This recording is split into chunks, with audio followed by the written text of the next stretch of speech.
In this video, I'm making a watch stand to sell on Etsy. Thanks for click and play and welcome to my bomb shelter basement workshop where this week, hopefully I'm making some money on Etsy. So the story starts with someone trying to buy my phone stand coasters that I made a few videos ago. Now it was only the prototype ones which I'd listed at 99p and they wanted an entire set, but I didn't have an entire set. So I got chatting to the guy, told him I could make an entire set and his response was, can you make other things? Yes I can. So then he asked if I could make him a watch stand. I looked at a few examples and I was quite confident I could. A watch stand is quite simple, but I still want it to look interesting, and the customer has sent me this piece of driftwood, which he found on a beach, and this is gonna be the main display for the watches. So I've got a few ideas, I'm gonna test them out, send him pictures as I go, and yeah, we'll see if we can make something interesting.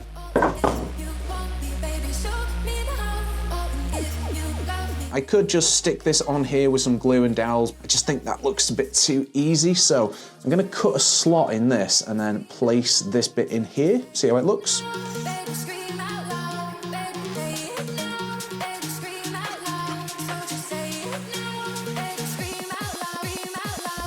I cut just a bit too much away so it's not tight enough. I can't use that one as a base anymore, so I'm gonna experiment with it.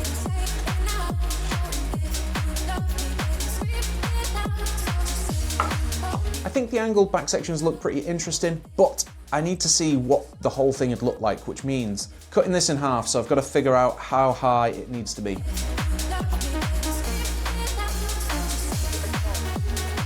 It's already starting to look pretty cool. It might be a bit too high, I don't know yet, I've not decided. The base might be a bit too big, but I've got some ideas to deal with that. But I need to redo this base because the connecting section's wrong, so let's do that first.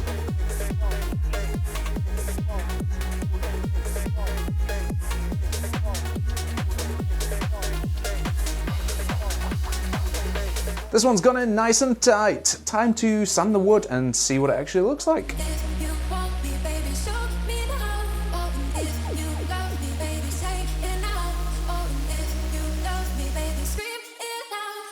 I've sanded both of them because I want to use the bad one as a test piece for this next part. The reason I've made the bases so big is now I'm going to router in sections for jewellery trays. Now the tricky part about that is my pieces of wood are actually slanted, so I need to make a jig to make sure it's flat all the way across when I start to router it out.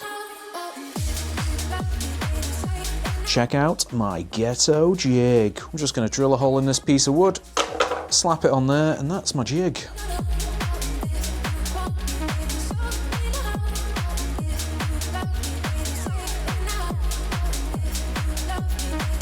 After setting all that up, I can't see a thing. I need one of those clear plate thingies, and to make one of those you need really thick perspex, but I don't have really thick perspex. But what I do have is a load of crappy old thin perspex. So I'm going to stick a load of sheets together using epoxy. The only problem with this is it's going to add an extra day to the project, and if it doesn't work, I've wasted a day.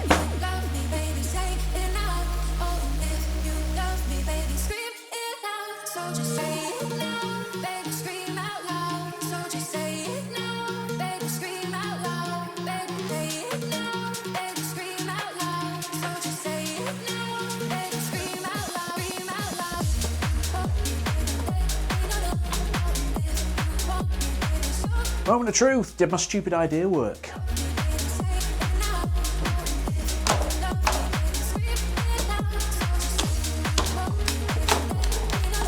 Remember, if it's stupid and it works, it's not stupid. That turned out exactly how I hoped. This thing is rock solid and it's almost completely see-through as well. So these were battered old 1mm sheets of perspex, so there's plenty of scratches on there, there's a few air bubbles here and there, there's some dirt where I didn't even clean it properly, but for what I need, it's perfect, and what's even better is I didn't spend any money.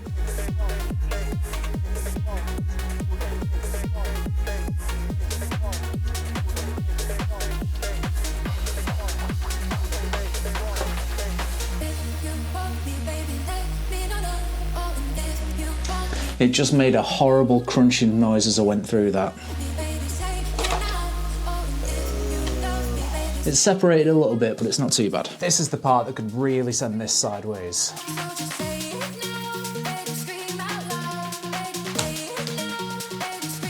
Ooh, nice. Now that I can actually see what I'm doing, I'm going to router out some jewellery trays.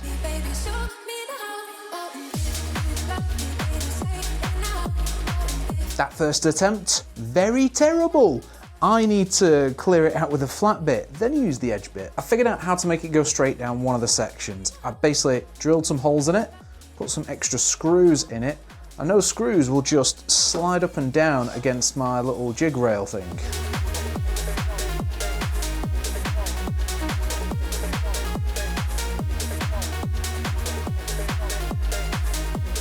The problem I've got now is my bit isn't long enough, so I either raise it up with a piece of wood so it will actually touch it, but then the screws on the bottom interfere with the wood, or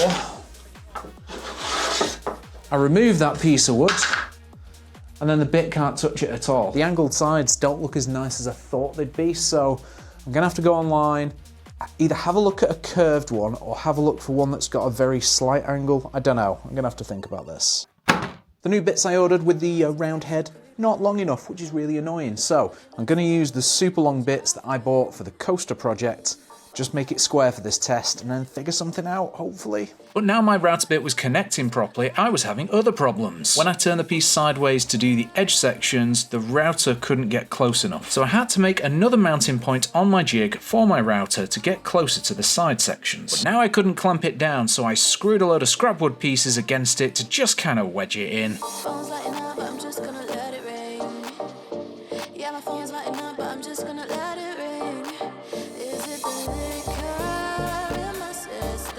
Finally figured it out. That's the first one where I tried to freehand it, and that one is the one where I've just figured it out, apart from that little bit where I slipped in the corner. So now I've got to try to do that with no errors at all on this piece because I'm trying to sell it.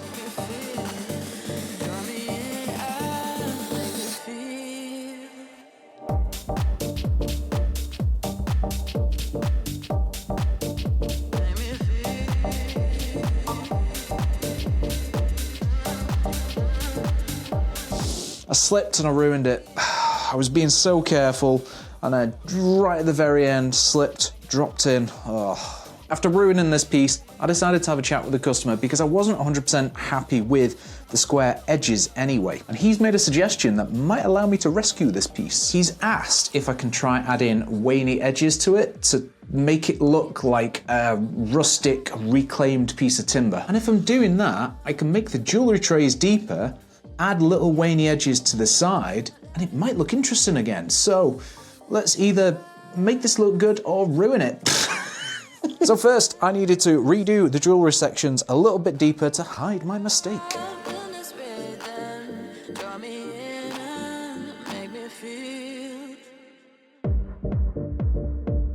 Two perfectly square trays. Time to ruin it.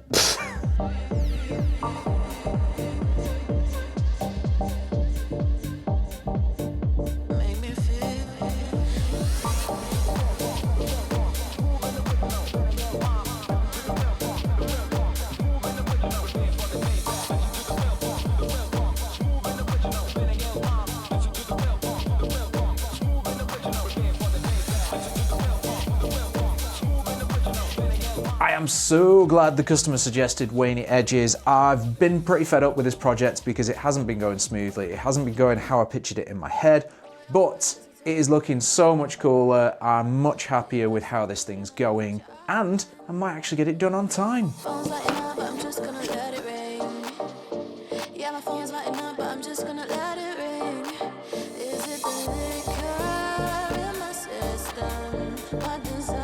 My old blowtorch was broken, so I bought a new blowtorch, which is also broken. This project, man, ugh.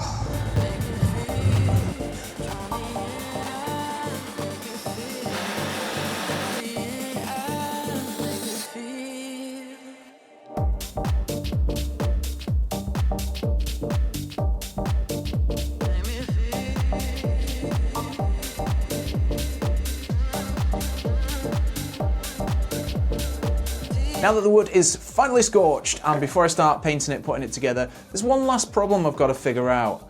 How do I stick this onto this. It's not flat, and when you're gluing two things together, you want two flat surfaces. It's also quite thin, so I can't go sticking massive dowels through it to attach it. First thing I'm going to attempt is routering a flat section on this, and I don't know how that's going to go because it's driftwood. It might just explode into pieces.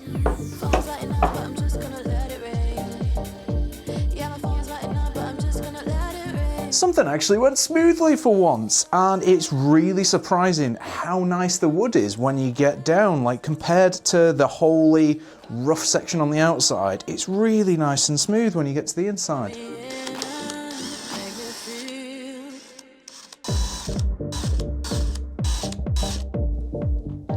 And here's my very tiny dowel that's going to connect the two. That should be enough to keep it stable. And now I can finally start coating it. I'm going to use walnut because I've still got some of this left. I'm going to glue it first, then paint it because I've run out of time.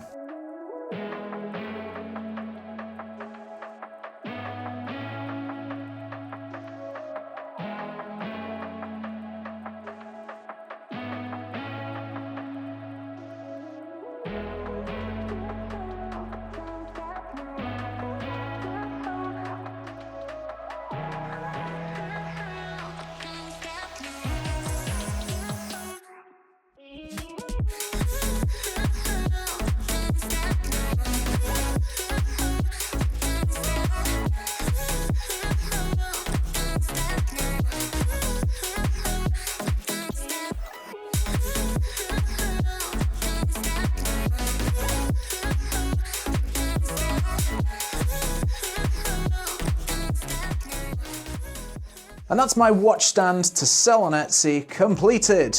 Well, kind of. The customer still hasn't been back in touch to say whether he likes this colour or not, so I haven't attached this yet. That way, if he does want a different colour, I can take the test piece, start all over again and do exactly what he wants. Which wouldn't bother me because I could take this one, add a new watch shelf and list this on Etsy for sale. And at some point I will do an update video on what has actually sold on Etsy. As for this project, I thought it was going to be quite simple. I actually thought I might get it done in a day, but a week later, and you can actually see in the last shot what time I finished filming this. Now, most of my time was spent making the jig and figuring it out. I'm sure there's an easy way of doing it, but the problem with this is the wood was slanted and the trays needed to be completely flat. So I couldn't just slap a square jig on top of it and a router around it. But I got there in the end, and I'm sure that skill will transfer to another project in the future. As for the finished watch stand, I think it's really cool. I love doing Waney edge stuff because it makes it one of a kind and you just kind of go with what you feel is right. But I'm not sure if I'd sell those on Etsy because it took a lot of time and they don't sell for a huge amount of money. But that is probably an experiment I'm gonna have to do, time versus cost. But that will have to be a future video. If you've made it this far, thanks very much for watching. If you've got any tips, questions or suggestions, stick them in the comments below